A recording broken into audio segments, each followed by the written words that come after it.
Time now for part two of my Sunday conversation with Isaac Bruce and Torry Holt. Isaac, I want you to do this for me. I'm going to put you right now in the room where the Hall of Fame voters are, and I want you to present your case for Torry Holt joining you in the Hall of Fame. Isaac, go ahead. Well, first of all, Frank, it's about impact. From an impactful standpoint, what did this player bring to the game? And what I felt like T. Holt brought to the game was a level of consistency. He was a great wide receiver, not just a good one. In the midst of other great players on the same offense that he shared with. Now, I'll call it my critique about who should be going into the Hall of Fame and who shouldn't be going. My thing is always this: did you have to prepare for this guy every week? And yes, I believe Torry Holt's name was mentioned in defensive rooms of every team that we played. Did you have to double team him?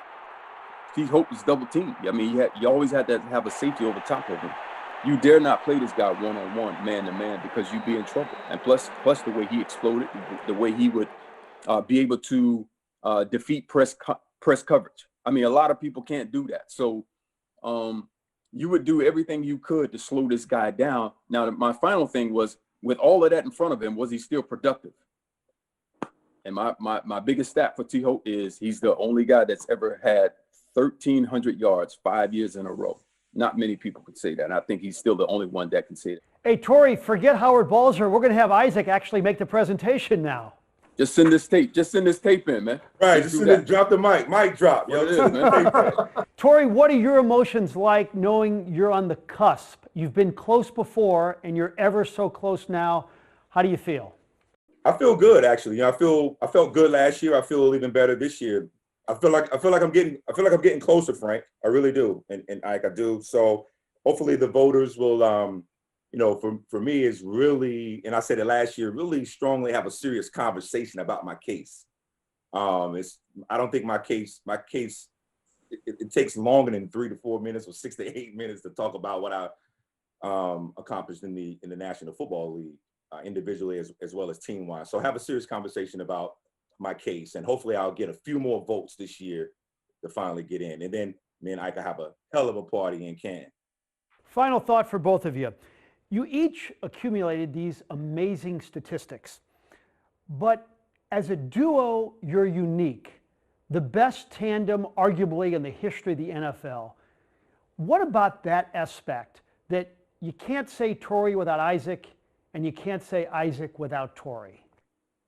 It's funny you say that, Frank, because when I talk to folks, or when I'm introduced or see folks around, they talk, but Isaac's name comes up immediately. I don't know if this happens for Isaac, but I wanted to ask Isaac, does that happen for him? But his name comes up all the time. So we're forever connected. I'm glad, if I can reach the pinnacle of being inducted into the Pro Football Hall of Fame with him. I mean, to me, that's just like, that's validation on careers that we had, and being able to do it with someone and share it with someone that I admire and like really means a lot.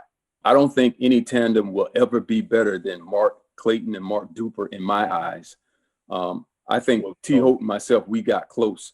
But, that being said, I think that the impact on the NFL that we left, I felt like that we became the standard of what general managers around the league were looking for as far as that position was concerned. Because when you want somebody to run routes against zone versus man, be able to beat the press, take the top off the defense, and at the same time be able to block every now and then. So I felt like that we were that tandem, and we were that standard, man, where teams like Kansas City right now are still trying to mimic what we put on the field as far as the product is concerned.